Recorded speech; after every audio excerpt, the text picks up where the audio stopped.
Okay, so in the last lecture we have seen the structure of glucose, है ना। Glucose का जो structure हमने बनाया था तो उसके बहुत सारे एविडेंसेस थे, है ना, कि ग्लूकोज के अंदर जो स्ट्रेट चेन है या एल्डिहाइडिक ग्रुप है, उसके साथ साथ में 5 जो हाइड्रोक्सिल ग्रुप्स हैं, है ना, उन सब के एविडेंसेस हमने देखे थे अलग अलग केमिकल रिएक्शंस के, और फाइनली हमने क्या किया था कि स्ट्रक्चर बनाया था। अभी उसके बारे में और बात करेंगे, उससे पहले जो है ये देखते हैं सबसे पहला ऑप्टिकल आइसोमेरिज्म, ठीक है, या उसको हम लोग बोल सकते हैं ऑप्टिकल एक्टिविटी। बहुत इंपॉर्टेंट चीज़ है। ऑप्टिकल आइसोमेरिज्म को समझने से पहले ऑप्टिकल एक्टिविटी को समझिए। ऑप्टिकल एक्टिविटी किसे कहते हैं, या ऑप्टिकल एक्टिव कंपाउंड्स कैसे कंपाउंड होते हैं। देखिए, हम सबको पता है कि जब हमारी जो है लाइट ट्रैवल करती है, ठीक है, तो उसकी जो वेवलेंस होती है वो हर डायरेक्शन में होती है ना। लाइट्स है, इस तरीके से भी वेवलेंथ हो सकती है, ठीक है, इस तरीके से भी वेवलेंथ है ना। तीन डायरेक्शन में लाइट 3D में प्रोपोगेट होगी, तो एक जो है आगे की तरफ चलेगा, है ना, एक वेवलेंथ इस तरीके से चलेगी, एक वेवलेंथ उसके इस तरीके से चलेगी। समझ में आती है बात। तो ऐसे हर डायरेक्शन में क्या होती है, हमारी लाइट की वेवलेंथ चलती है। अब फॉर एग्जांपल कुछ एक ऐसा कंपाउंड है, मान लो ये एक मेरा कंपाउंड है, और इसके अंदर से मैंने उस लाइट को क्या किया, पास किया। देखो, अभी इस लाइट के अंदर वेवलेंथ बहुत सारी हैं, ये वाली वेवलेंथ भी चल रही है, ये वाली वेवलेंथ भी चल रही है, कुछ आड़ी वेवलेंथ भी होंगी, ठीक है, बहुत सारी, हर जो है डायरेक्शन में क्या होंगी, कुछ ना कुछ वेवलेंथ होगी, ठीक है।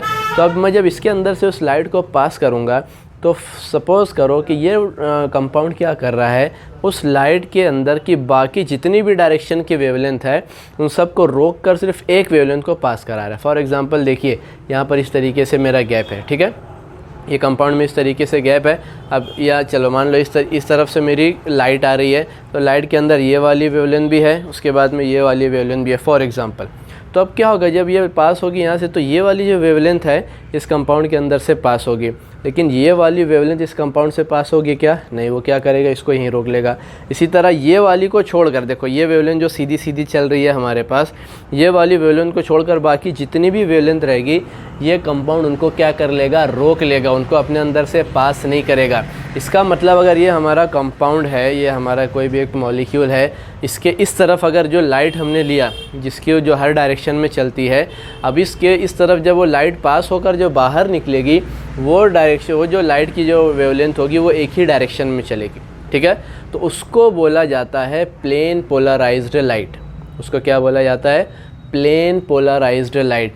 याद रखना, प्लेन पोलराइज्ड लाइट क्या होती है, जो सिर्फ क्या होती है, एक ही डायरेक्शन में चलती है ना। और वो किसके अंदर से, जब ऐसे कंपाउंड के अंदर से, लेट से अगला प्रिज्म वगैरह है उसके अंदर से, अभी ऑप्टिकल एक्टिविटी पर नहीं आया, याद रखना, अभी उससे पहले का कंसेप्ट तो समझ रहे हैं। प्लेन पोलराइज्ड लाइट किसको बोलते हैं, कि बहुत सारे हमारे पास ऐसे कंपाउंड्स होंगे या बहुत सारे हमारे पास ऐसे टूल्स होंगे जो क्या करेंगे, जो हमारी लाइट आ रही है ना, डायरेक्ट जो लाइट आ रही है जिसकी हर डायरेक्शन में वेवलेंथ है, जब इस जो है इसके अंदर से पास करेंगे हम लोग, तो लाइट जो बाहर निकलेगी वो सिर्फ एक सिंगल डायरेक्शन की लाइट निकलेगी, उसको बोला जाता है प्लेन पोलराइज्ड लाइट। चलो फॉर एग्जांपल अब ये मेरे को क्या मिल गई, एक प्लेन पोलराइज्ड लाइट मिल गई, जो एक सिंगल डायरेक्शन में क्या हो रही है, प्रोपोगेट, है ना। उससे पहले क्या थी, इसमें भी थी, ये डायरेक्शन में भी थी, ये डायरेक्शन में, ये डायरेक्शन में, है ना, वो हर डायरेक्शन में हमारी लाइट चल रही थी, लेकिन जब वो टूल के अंदर से, वो कंपाउंड के अंदर से पास हुआ, तो वो एक सिंगल जो है डायरेक्शन में चलती है, that is called as plane polarized light. आती है बात समझ में। तो अब देखो होगा क्या, अब यहाँ पर आएगा ऑप्टिकल एक्टिविटी। तो ऑप्टिकल एक्टिविटी के अंदर होता क्या है कि जब हम लोग ऐसा कंपाउंड जो ऑप्टिकली एक्टिव है, ठीक है, ध्यान से समझना, ऐसा कंपाउंड जो ऑप्टिकली एक्टिव है उसके अंदर से जब प्लेन पोलराइज्ड लाइट को हम लोग पास करते हैं ना, तो वो उस प्लेन पोलराइज्ड लाइट को रोटेट कर देता है। ध्यान से सुनिए, ऑप्टिकल एक्टिव कंपाउंड ऐसा कंपाउंड होता है जब उसके अंदर से, चलो मान लो ये मेरी एक प्लेन पोलराइज्ड लाइट आ रही है, ठीक है, अभी उसकी डायरेक्शन बिल्कुल सीधी है, इस तरीके से ऐसी डायरेक्शन में आ रही है, ठीक है। अब ये मेरा एक ऑप्टिकली एक्टिव कंपाउंड है, जब ये लाइट इसके अंदर से पास होगी और जब बाहर निकलेगी, तो अब ये लाइट इस डायरेक्शन में नहीं रह जाएगी, बल्कि वो लाइट या तो रोटेट हो जाएगी, इधर क्लॉक साइड रोटेट हो जाएगी या एंटी क्लॉकवाइज रोटेट हो जाएगी। समझ में आती है बात। तो ऑप्टिकली एक्टिव कंपाउंड ऐसे कंपाउंड को बोलते हैं जब उसके अंदर से प्लेन पोलराइज्ड लाइट, अभी हमको कहाँ से मिली, इससे पहले के टूल में हमने क्या किया, जो स्कैटर्ड लाइट थी उसके अंदर से एक डायरेक्शन लाइट की पास कराया, बाकी सारी लाइट को क्या कर दिया, रोक लिया। तो अब उस लाइट को बोला जाएगा प्लेन पोलराइज्ड लाइट, जो एक सिंगल डायरेक्शन में चल रही है। तो उस सिंगल डायरेक्शन में जो चलने वाली प्लेन पोलराइज्ड लाइट है उसको जब हम लोग एक ऐसे कंपाउंड से पास करेंगे जो ऑप्टिकली एक्टिव है, ठीक है, तो वो क्या करेगा, उस ऑप्टिकली एक्टिव कंपाउंड के अंदर से जब वो लाइट पास होगी तो उसकी डायरेक्शन थोड़ी रोटेट हो जाएगी। अब रोटेट होगी तो थोड़ा सा या तो क्लॉकवाइज रोटेट हो सकती है या एंटी क्लॉकवाइज रोटेट हो सकती है। ऐसे जो है फिनोमेना, इस फिनोमेना को बोला जाता है ऑप्टिकल एक्टिविटी। समझ में आ गई बात। तो ऑप्टिकल एक्टिविटी क्या है, rotation of plane polarized light, ठीक है, आइदर क्लॉकवाइज और एंटी क्लॉकवाइज, उसे क्या बोलते हैं, ऑप्टिकल एक्टिविटी। और जो कंपाउंड ऑप्टिकल एक्टिविटी शो करता है, मतलब क्या, जिस कंपाउंड के अंदर से हम लोग प्लेन पोलराइज्ड लाइट को जब पास करेंगे तो वो लाइट रोटेट हो जाएगी लेफ्ट साइड या राइट साइड, तो ऐसे कंपाउंड को क्या बोला जाता है, ऑप्टिकली एक्टिव कंपाउंड। आती है बात समझ में।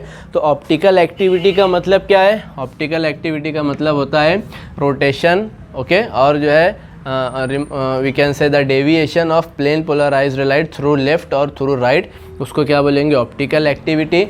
और ऐसा कंपाउंड जो ऑप्टिकल एक्टिविटी शो करता है उस कंपाउंड को बोला जाता है ऑप्टिकली एक्टिव कंपाउंड। एक्चुअल में 11th में भी हमने इसको देखा था, लेकिन उसको और हमने डिटेलिंग में ले ली। अच्छा, अब आते हैं हमारे कार्बोहाइड्रेट्स की तरफ, या इन जनरल अगर हम लोग जो है कार्बन के कंपाउंड्स की बात करें तो कार्बन के कंपाउंड्स में या ऑर्गेनिक कंपाउंड्स में ऑप्टिकली एक्टिव कंपाउंड जो होता है ना, वो ऐसा कंपाउंड होता है जिसमें कायरल कार्बन प्रेजेंट हो, ठीक है। जो ऑप्टिकल एक्टिविटी होती है, या हम लोग बोल सकते हैं कि जो कंपाउंड ऑप्टिकली एक्टिव होता है उसकी सबसे पहली कंडीशन या सबसे फोरमोस्ट कंडीशन क्या है, that compound must have a chiral carbon, that compound must have a chiral carbon. अब कल भी बताया था, आज फिर बता रहा हूँ, कायरल कार्बन क्या होता है। कायरल कार्बन ऐसा कार्बन एटम होता है जिसकी 4 वैलेंसी, देखो कार्बन की कितनी वैलेंसी होती है, 4 वैलेंसी, चारों वैलेंसीज अलग अलग कंपाउंड से, अलग अलग एलिमेंट से या अलग अलग एटम से अटैच हो, ऐसे कार्बन को बोला जाता है कायरल कार्बन। समझ में आती है बात। एक आध एग्जांपल देखते हैं। लेट्स से मेरे पास यहाँ पर एक कार्बन एटम है, इसकी 4 वैलेंसी मेरे पास है। मान लो ये ए से अटैच है, ये बी से अटैच है, ये सी से अटैच है, ये डी से अटैच है, ठीक है, 4 अलग अलग जो है। तो ये मेरा कार्बन है, ये सॉरी यहाँ पर लेट्स से इसको एक्स ले लेते हैं, ए बी एक्स और डी इनसे अटैच हो गया। तो देखो ये कार्बन की 4 वैलेंसी क्या हो गई, अलग अलग कंपाउंड से फुलफिल्ड हो गई। तो इसको अब हम लोग क्या बोल देंगे, कायरल कार्बन बोल देंगे। समझ में आती है बात। चलो एक रियल लाइफ एक आध एग्जाम्पल ले लेते हैं। फॉर एग्ज़ाम्पल ये मेरा कार्बन है, ये 4 वैलेंसी उसके पास है। ये कार्बन के पास एक हाइड्रोजन है, एक क्लोरीन का ग्रुप है, लेट्स से एक CH3 का ग्रुप है और एक C2H5 का ग्रुप है, ठीक है। इस तरीके से अगर मैं बात करूं तब देखो ये कार्बन के पास, देखो कार्बन की 4 वैलेंसी, उसमें से एक हाइड्रोजन के साथ फुलफिल्ड है, एक क्लोरीन के साथ फुलफिल्ड है, एक जो इसका नाम क्या होगा, इसका नाम होगा 2-क्लोरोब्यूटेन, है ना। अगर यहाँ से नंबरिंग देंगे 1 2 3 4 तो सेकंड पोजीशन पर क्या है, क्लोरीन, तो 2-क्लोरोब्यूटेन इसका नाम हो जाएगा। तो क्या है, देखो अब ये जो कार्बन है, ये वाला कार्बन, ये कार्बन एक तरफ हाइड्रोजन से अटैच है, एक तरफ क्लोरीन से अटैच है, एक तरफ जो है CH3 मिथिल ग्रुप है, एक तरफ इथिल ग्रुप है। तो कार्बन की चारों वैलेंसी जो है वो अलग अलग ग्रुप से जो है अटैच्ड है, इसलिए इस कार्बन को बोला जाएगा कायरल कार्बन। और इसके ऊपर जो सिंबल होता है उसको स्टार मार्क किया जाता है। नहीं भी किया तो चलता है, बट समझने के लिए इसके ऊपर कैसा मार्क लगाया जाता है, स्टार का मार्क या एस्टेरिस्क का मार्क लगाया जाता है। अच्छा, और एक आध एग्जाम्पल देखते हैं। लेट्स से CH3, ठीक है, यहाँ पर आ गया CH3, यहाँ पर आ गया C2H5, यहाँ पर आ गया हाइड्रोजन, यहाँ पर आ गया हाइड्रोजन।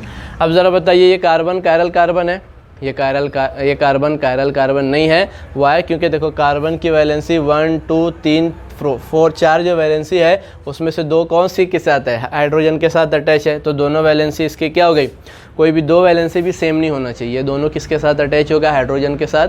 तो कोई भी एक वैलेंसी किसी दूसरे के साथ मैच नहीं होना चाहिए, जब भी वो क्या बनेगा, कायरल कार्बन बनेगा। तो याद रखना, कायरल कार्बन ऐसा कार्बन होता है जिसकी चारों वैलेंसी अलग अलग कंपाउंड्स के साथ या अलग अलग एटम के साथ कैसे होती है, अटैच होती है। ऐसे कार्बन को बोला जाता है कायरल कार्बन।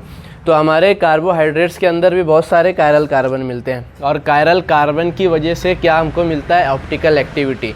याद रखना, ऑर्गेनिक कंपाउंड्स के अंदर वही कंपाउंड जो है ऑप्टिकल एक्टिविटी शो करेंगे जिनके पास कायरल कार्बन हो। जिनके पास कायरल कार्बन नहीं होगा वो कभी भी ऑप्टिकल एक्टिविटी को शो नहीं करेंगे। समझ में आती है बात? चलो अब आगे बढ़ते हैं, एग्जाम्पल लेते हैं ग्लिसरॉल्डिहाइड की। ग्लिसरॉल्डिहाइड का स्ट्रक्चर कुछ इस तरीके से है। अब देखिए होगा क्या, यहाँ पर CHO है ना, अल्डिहाइडिक है।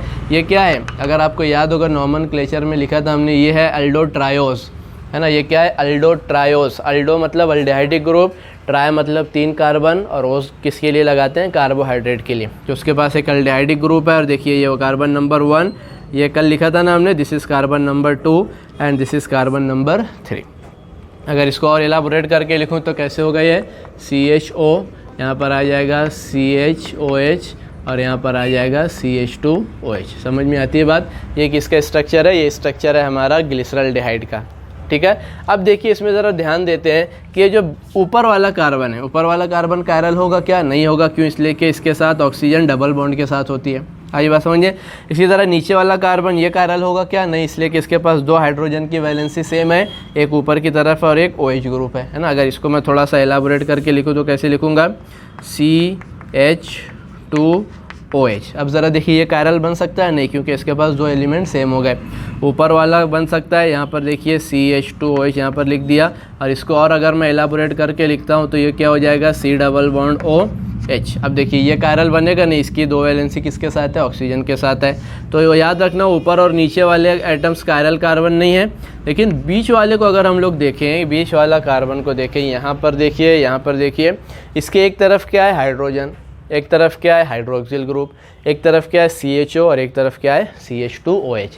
तो इस कार्बन के चारों वैलेंसी अलग अलग जो है एलिमेंट के साथ अटैच है। दैट्स वाई अब हम लोग इसको क्या बोलने वाले हैं, कायरल कार्बन। तो बीच वाला कार्बन जो ग्लिसरॉल्डिहाइड के अंदर है वो कायरल कार्बन है, इसलिए इसके ऊपर क्या है, स्टार मार्क है।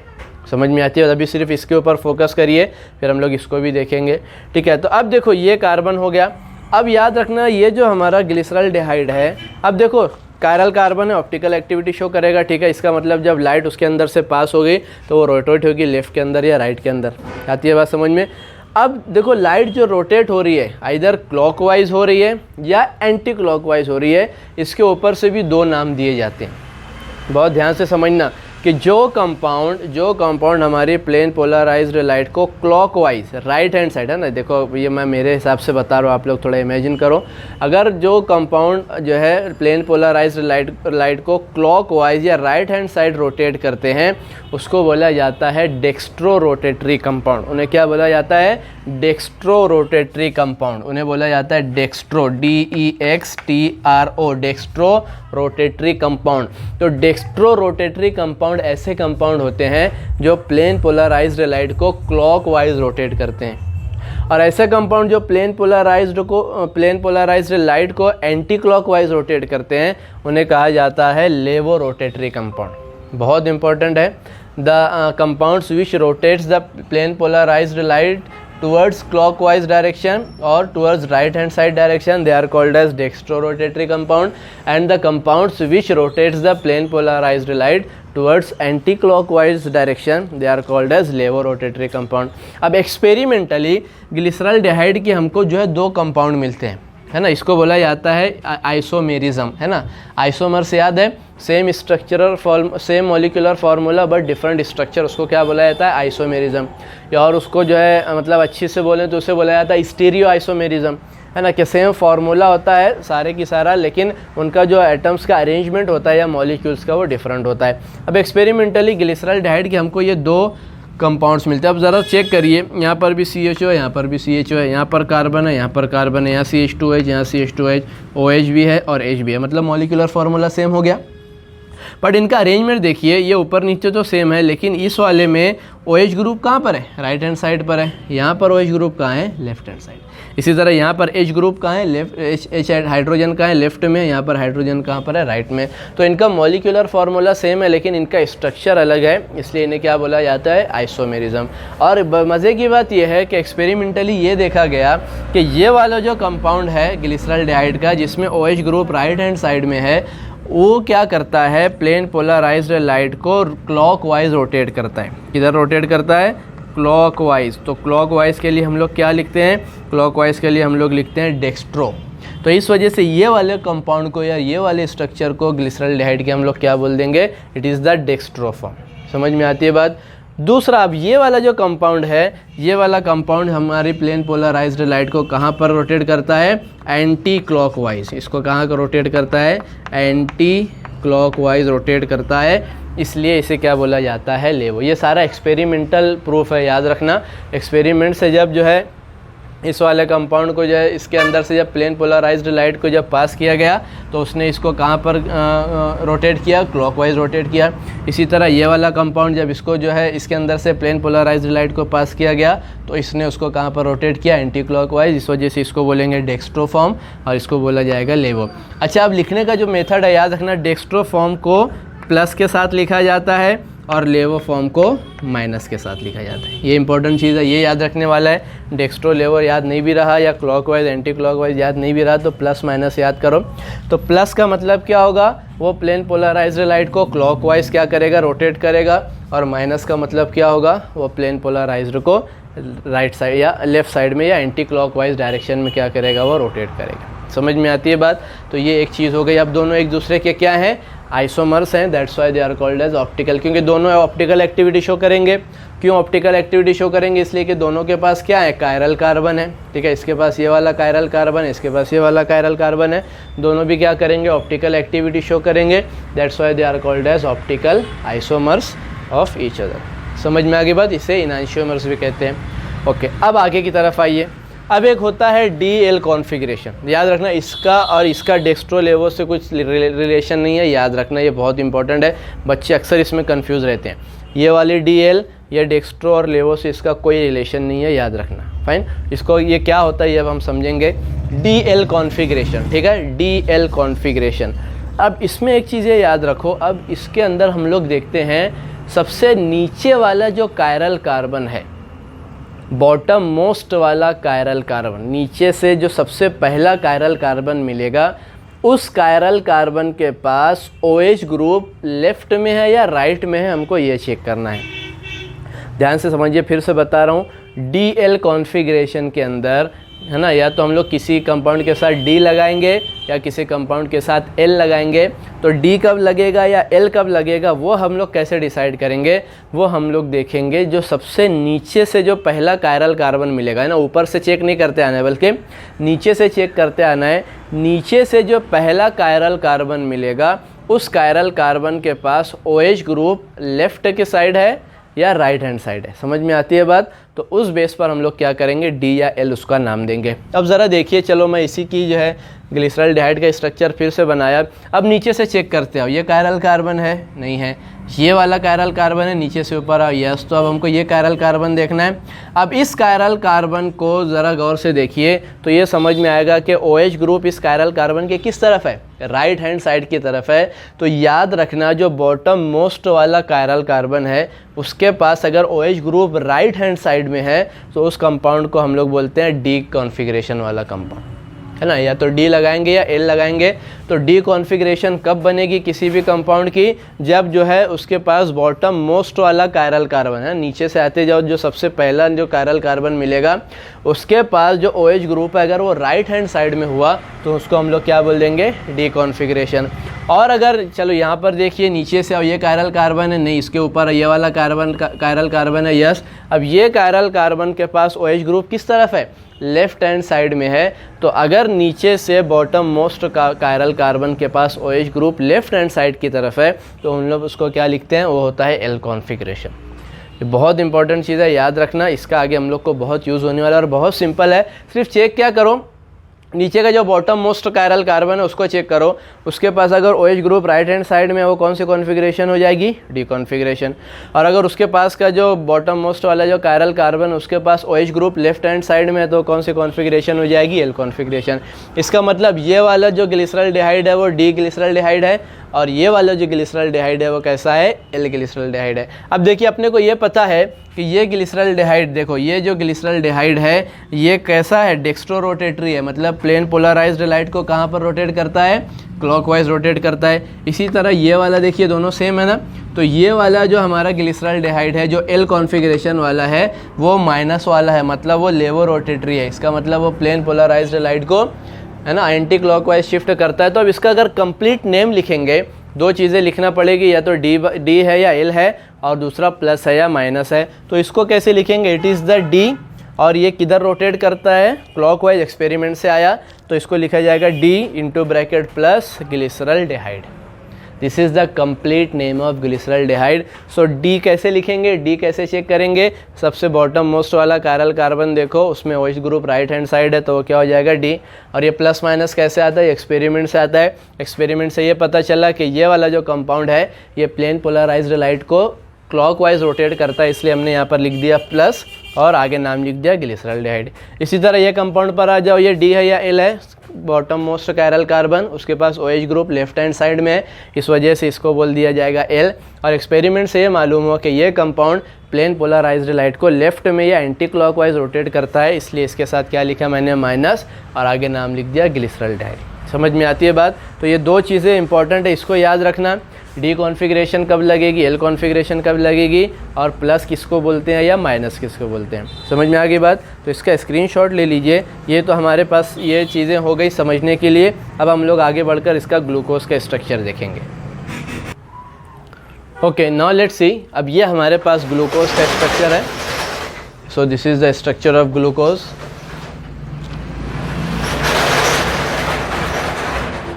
अब इसके अंदर अब हम लोग देखेंगे, इसका दो कॉन्फ़िगरेशन देंगे, है ना, डी एल वाला है या प्लस माइनस वाला है। तो प्लस माइनस हमको कैसे पता चलता है, प्लस माइनस हमको पता चलता है एक्सपेरिमेंट से।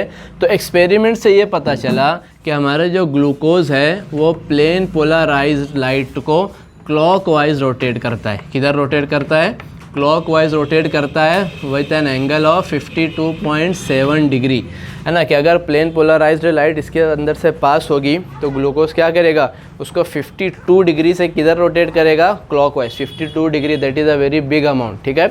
एक बहुत ही ज़्यादा एंगल से उसको क्या कर देगा, रोटेट कर देगा। तो ये किधर करेगा, क्लॉकवाइज। अब अगर ये प्लेन पोलराइज्ड लाइट को क्लॉकवाइज रोटेट कर रहा है तो हमारे पास साइन कौन सा लगेगा, इसका साइन लगेगा प्लस। सबसे पहली बात तो ये हमको पता चल गया, ये एक्सपेरिमेंट से ही प्लस माइनस समझ में आता है। आगे बात समझ में। दूसरा, अब हमको इसके कॉन्फ़िगरेशन लिखना है डी एल। तो सबसे पहले तो कायरल कार्बन देखना पड़ेंगे, है ना। बॉटम मोस्ट देखने के लिए सबसे पहले तो कायरल कार्बन। तो अब देखिए ज़रा, ऊपर वाला और नीचे वाला याद रखना, कभी भी कायरल नहीं होते, क्योंकि इसके पास डबल बॉन्ड से ऑक्सीजन है, इसके पास दो सेम वैलेंसी हाइड्रोजन के साथ है। अब ये कार्बन को देखिए, चलो मैं नंबरिंग देता हूँ, 1 2 3 4 5 एंड 6, ठीक है। तो अब ये सेकंड वाले कार्बन को देखिए, इसके पास एक H ग्रुप है, एक OH ग्रुप है, एक CHO है, एक पूरा नीचे वाला। तो ये कैसा होगा, हमारा कायरल कार्बन होगा। समझ में आती है बात। ये carbon number 3, carbon number 4, carbon number 5। Third को देखिए, एक H है, एक OH है, ऊपर ये बड़ा सा ग्रुप है, नीचे दूसरा, डिफरेंट ग्रुप्स है ना, तो ये भी हमारा कौन सा हो जाएगा, कायरल। फोर्थ वाले को भी देखिए, एक तरफ H एक तरफ OH, ऊपर एक बड़ा सा ग्रुप, नीचे एक दूसरा ग्रुप, ये भी क्या हो गया, कायरल। और फिफ्थ वाले को भी देखिए, इधर H है, इधर OH है, यहाँ पर ऊपर ये वाला ग्रुप है, नीचे CH2OH ग्रुप है, तो ये भी क्या हो जाएगा, कायरल। तो याद रखना, ग्लूकोज के अंदर सबसे ऊपर और सबसे नीचे वाला छोड़कर बाकी बीच के जो चार होते हैं, कार्बन नंबर 2 3 4 5, ये कैसे होते हैं, कायरल होते हैं, ठीक है। अब हमको ग्लूकोज का नाम लिखना है। तो ग्लूकोज का नाम लिखने के लिए एक चीज़ तो अपने को मिल गई, प्लस है या माइनस है, या डेक्स्ट्रो रोटेटरी है ना। इसका मतलब क्या होगा, ये कैसा है, ये डेक्स्ट्रो रोटेटरी फॉर्म वाला है, बिकॉज इट जो है rotates the plane polarized towards clockwise direction by an angle of 52.7 degree. That's why we have put here plus sign, or we can call it as a dextro-rotatory compound. Fine. Now we have to find either glucose is deconfigured or L configured. समझ में आती है बात। तो glucose deconfiguration वाला है या L configuration वाला है, वो कैसे मालूम करेंगे, वो हम लोग मालूम करते हैं बॉटम मोस्ट कायरल कार्बन से, है ना। अब देखिए ज़रा, इसमें बॉटम मोस्ट कहाँ से चलना है, नीचे से चलना है। ये वाला कार्बन कायरल है क्या, नहीं, इसको छोड़ो, उसके ऊपर आओ, ये वाला कार्बन कायरल है, यस। तो this is the bottom most, है ना। इन चारों के अंदर सबसे नीचे ये वाला है ना, so this is my bottom most chiral carbon. अब इस बॉटम मोस्ट कायरल कार्बन के पास OH ग्रुप को देखो। अब OH ग्रुप किस तरफ है इसके पास OH group right hand side की तरफ है। दैट्स वाई अब हम लोग इसमें कौन सी कॉन्फ़िगरेशन लगाने वाले हैं, इसमें हम लोग लगाने वाले हैं D configuration, because bottom most chiral carbon के पास OH ग्रुप जो है वो राइट हैंड साइड में है, इसलिए कौन सी कॉन्फ़िगरेशन का होगा, डी कॉन्फ़िगरेशन। तो अगर मैं पूरा नाम ग्लूकोज का लिखूँ तो कैसे लिखूँगा, पहले लिखो डी, बाद में लिखो प्लस और आगे क्या लिख दो, ग्लूकोज। आती है बात समझ में। So this is the complete name of glucose, D plus glucose. D stand for D configuration. कैसे मालूम करेंगे, बॉटम मोस्ट कार्बन के कायरल कार्बन के पास OH group right hand side में है, ठीक है। प्लस कैसे मालूम होता है, वो प्लेन पोलराइज्ड लाइट को क्लॉकवाइज रोटेट कर रहा है या एंटी क्लॉकवाइज, इसकी वजह से हमको ये प्लस माइनस मिलता है और आगे नाम लिख दिया जाएगा ग्लूकोज। अब चूँकि ग्लूकोज जो है प्लेन पोलराइज्ड लाइट को जो है क्लॉकवाइज मतलब डेक्स्ट्रो रोटेटरी है हमारा ग्लूकोज, इसलिए इसका और एक नाम है, इसको डेक्स्ट्रोज भी बोला जाता है, ठीक है। सिर्फ ध्यान में रखिए, याद करने की ज़रूरत चाहे नहीं पड़े। तो डेक्स्ट्रोज मतलब ओज, मतलब ग्लूकोज का ओज ले लिया, और ग्लूकोज चूँकि प्लस के साथ है मतलब ये प्लेन पोलराइज्ड लाइट को क्लॉकवाइज रोटेट करता है, ऐसे कंपाउंड को डेक्स्ट्रो रोटेटरी कंपाउंड बोला जाता है। दैट्स वाई ये क्या हो गया, डेक्स्ट्रोज हो गया। तो ग्लूकोज का एक और नाम डेक्स्ट्रोज भी है, और याद रखना ये डी कॉन्फ़िगरेशन का है और प्लस साइन के साथ होता है। So this is the complete name of glucose, D plus glucose. आती है बात समझ में। तो ये चीज़ें आप लोगों को ध्यान में रखना है, क्योंकि ये चीज़ें अपने को आगे काम आने वाली है, ठीक है। तो आज लेक्चर यहाँ पर फिनिश करते हैं, अब नेक्स्ट लेक्चर में इसके आगे का देखेंगे। Thank you.